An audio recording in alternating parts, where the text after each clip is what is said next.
सार्थक कदम है। Constituent debate जो है वो उस पर हमारा प्रयास ये रहेगा कि आकलन होना चाहिए कि जो सपने संविधान निर्माता डॉक्टर बाबा साहब अम्बेडकर उनके सहयोगियों को रहते संविधान को लेकर, जो बलिदान दिया है देश के क्रांतिकारियों ने देश को लेकर, क्या हम उनको पूरा कर पाए हैं या हम उस तरफ आगे बढ़ रहे हैं। और मैं समझता हूँ जब ये एक डिबेट होगी तो बहुत कुछ जो है, क्योंकि देश के कोने कोने से सांसद यहाँ चुन के आए हैं, तो मैं समझता हूँ कि बहुत कुछ देश के सामने आएगा पार्लियामेंट के जरिए, जिसको जो है शायद लोग ना जान पाए।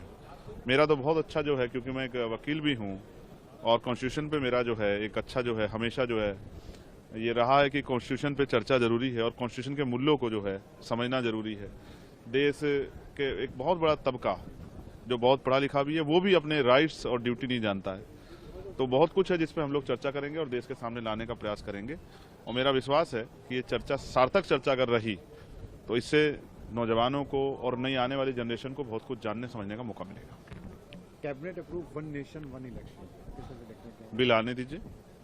मैं जब जरूरी नहीं कि हर चीज का विरोध करूं, जब कोई बिल आएगा उस बिल में क्या है उसके जो क्लोज को जब हम लोग पढ़ेंगे तभी मैं उस पर अपनी टिप्पणी कर पाऊंगा। एक सुप्रीम कोर्ट ने जो निर्णय लिया कि जो मंदिर मस्जिद पे लेकर कोई भी अब आती है तो उसको नहीं, एक ठहराव जरूरी था और सर्वोच्च न्यायालय की तरफ सबकी निगाह थी। ये ठहराव नहीं होगा तो रोज जो है बुनियादी मुद्दों से ध्यान हटके इसी तरह की चीजों पर चर्चा होती रहेगी और अस्थिरता का माहौल बना रहेगा। मैं सर्वोच्च न्यायालय की प्रशंसा करता हूं कि जो जहां उम्मीदें खत्म होती है सर्वोच्च न्यायालय अक्सर जो है उन उम्मीदों को दोबारा जिंदा रखने का प्रयास करता है।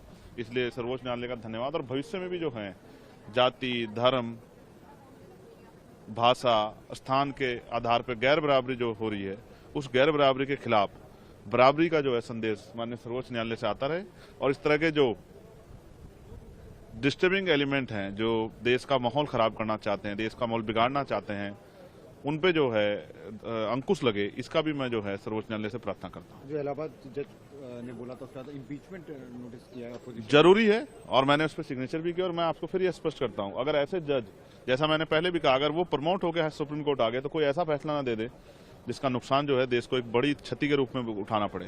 तो इसलिए मैं स्पष्ट करता हूँ ऐसे जज और उनके सारे फैसले जो पिछले फैसले हैं उनका भी निरीक्षण होना चाहिए और भविष्य में उनकी सेवा पे जो है रोक लगनी चाहिए कि उनको भविष्य में कोई आधार ना हो इस तरह के फैसलों में इन्वॉल्व होने का, क्योंकि उनके द्वारा दिए गए फैसले मुझे नहीं लगता कि वो न्यायिक होंगे या वो निष्पक्ष होंगे। मुझे उनके सभी फैसलों पर शक होता है उनकी विचारधारा के आधार पर।